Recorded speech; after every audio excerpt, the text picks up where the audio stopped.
माँ आदिशक्ति वेद माता और परम पूज्य गुरुदेव के श्री चरणों में दंडवत प्रणाम करते हुए आइए प्रिय परिवारजनों, प्रिय श्रोताओं, अखंड ज्योति पत्रिका में परम पूज्य गुरुदेव के जो लेख प्रकाशित होते हैं और जो मार्मिक चिंतन, आध्यात्मिक चिंतन होता है, उसको आत्मसात करते हैं।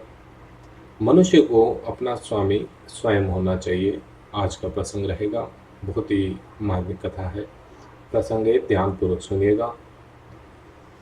हल को थामे हुए बैलों के पीछे पीछे चलते हुए उसके पांव थक गए, माथे पर पसीने की बूंदें छलक आई। एक पल के लिए उसने आंख उठाकर आसमान की ओर देखा।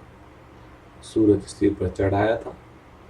उसका प्रखर ताप समूचे वातावरण को तपाने लगा था। इस तपन और थकान से उसका अपना तन मन भी चूर हो रहा था, जिसके चलते उसने बैलों को हल के साथ वहीं खेत में छोड़ा और खुद खेत के कोने पर खड़े इमली के पेड़ के नीचे आकर बैठ गया।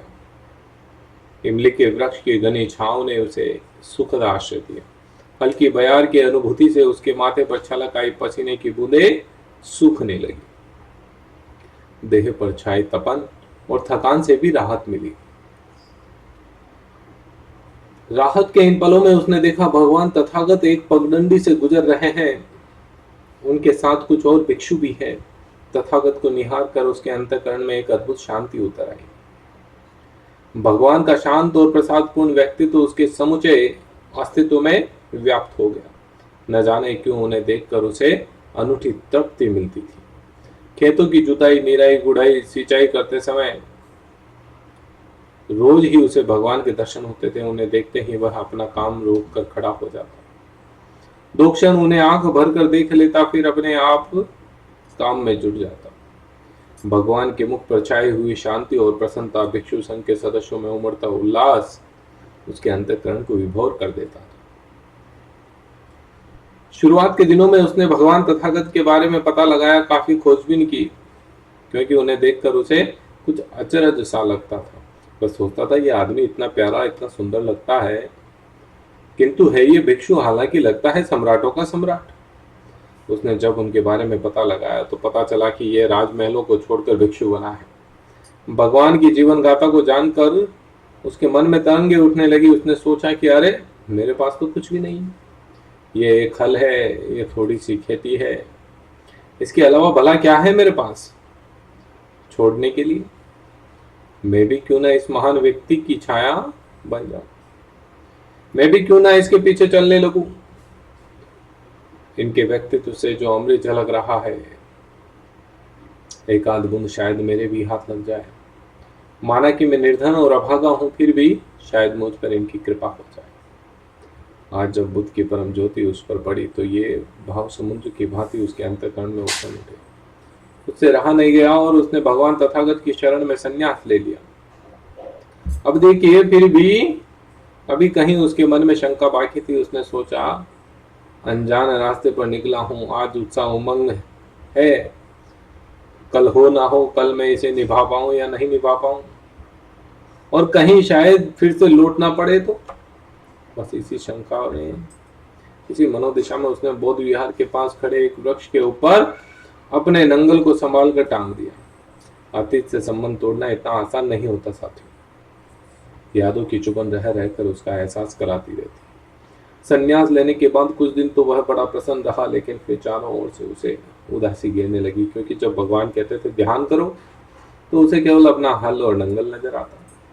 जब वह कहते अब तुम अपने भीतर जाओ तो वह सोचता कि आखिर ये क्या और कहाँ की झंझट है, कहाँ जाना है भीतर, कहाँ है भीतर, हर तरफ तो अंधेरा अंधेरा नजर आता है। उसे लगने लगा कि अजीब झंझट है, इससे तो तभी अच्छा था जब अपना हल चलाते थे, कम से कम अपनी 2 रोटी तो कमा लेते थे। अब तो वह भी गई। इस उदासी में उसे वैराग्य से वैराग्य पैदा हो गया। बात तो समझना, कथा को ध्यान पूर्वक सुनना। इस विराग से वैराग्य की भाव दशा में वह अपने हल नंगल को लेकर पुनः खेती बाड़ी करने के विचार से वृक्ष के नीचे गया, किंतु वह पहुंचते ही उसे अपनी मूढ़ता दिखी। उसने वृक्ष के नीचे खड़े होकर ध्यान पूर्वक अपनी स्थिति को निहारा कि मैं ये क्या कर रहा हूं। बोध होते ही उसे अपनी भूल समझ में आई। उन्हें विहार वापस लौट आया। फिर तो उसे जैसा ही है उसकी साधना बन गई।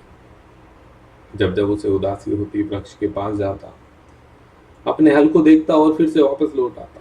संघ के अन्य भिक्षुओं ने उसे बार बार अपने हल नंगल को देखते और बार बार नंगल के पास जाते देखकर उसका नाम ही नंगल कुल रख दिया।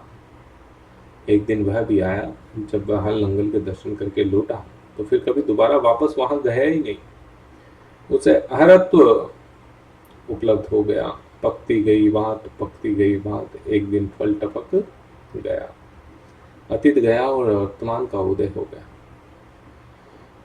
कहने का मतलब, चेतना वर्तमान में आ गई, अतीत चला गया। एक पल से सब कुछ ओझल हो गया और इसी एक पल में सब कुछ हो गया।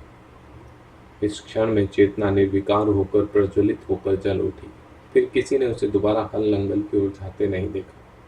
उसकी यह स्थिति देखकर भिक्षुओं को स्वाभाविक जिज्ञासा जगी, इस नंगल कुल को क्या हो गया है। अब ये नहीं जाता उस वृक्ष के पास, पहले तो बार बार जाता था। उन्होंने उससे पूछा, आबूस नंगल कुल, अब तू उस वृक्ष के पास नहीं जाता, आखिर बात क्या है। भिक्षुओं की बात सुनकर नंगल कुल हंसा और बोला, जब तक आसक्ति रही अतीत से जाता था, जब तक संसर्ग रहा तब तक गया। अब वह जंजीर टूट गई, मैं अब मुक्त हूं। ये सुनकर कुछ भिक्षु ईर्ष्या में जल उठे। उनसे रहा नहीं गया। उन्होंने भगवान से शिकायत के लहजे में कहा, भंते, ये नंगल कुल झूठ बोलता है। यह अरहत प्राप्ति की घोषणा कर रहा है। ये कहता है कि मैं मुक्त हूं। भिक्षुओं की इस शिकायत पर भगवान करुणाद्र हो उठे। उनके नेत्रों से करुणा की शुभ्र ज्योति बरस उठी। उन्होंने बड़े ही स्नेह सिक्त स्वर में कहा, भिक्षुओं, मेरे उस पुत्र ने अपने आप को उपदेश देकर प्रभृजित किया है, प्रभृजित होने के कृत्य को पूर्ण कर लिया है। उसे जो पाना था उसने पा लिया और उसे जो छोड़ना था उसे छोड़ दिया। ये निश्चय ही मुक्त हो गया है। इसी को लेकर भगवान बुद्ध ने दो गाथाएं कही। जो आप ही अपने को प्रेरित करेगा, जो आप ही अपने को संलग्न करेगा, वह आत्मगुप्त अपने द्वारा रक्षित स्मृतिवान भिक्षु सुख से विहार करेगा, वह मुक्त हो जाएगा। मनुष्य अपना स्वामी आप है, आप ही अपनी गति है, इसलिए अपने को संयमी बनाए। जैसे सुंदर राष्ट्र को वणिक संयत करता है। भगवान के इन प्रबोध वचनों को सुनकर भिक्षुओं को आत्म विवेक और आत्म विचार की महिमा का बोध हो। उन्हें यह समझ में आया कि विवेक और विचार के समुचित प्रयोग से कोई भी हरत्व को प्राप्त कर सकता है। प्रिय सज्जनों, उम्मीद करूंगा कि ये छोटी सी कथा जो थी, छोटा सा जो प्रसंग था, वो आपको बहुत अच्छा लगा होगा और पसंद आया होगा। यदि आपको मेरा प्रयास अच्छा लग रहा है, आप परम पूज्य गुरुदेव की अखंड ज्योति पत्रिका के ऑडियो पॉडकास्ट सुनना चाहते हैं, तो अखंड ज्योति पत्रिका यूट्यूब चैनल को जरूर सब्सक्राइब करें, ताकि यहाँ पर आपको अखंड ज्योति पत्रिका में जो भी लेख प्रकाशित हुए वो ऑडियो फॉर्मेट में सुनने को मिलेंगे। अंत में गुरुदेव का स्मरण करिए और जय श्री राम।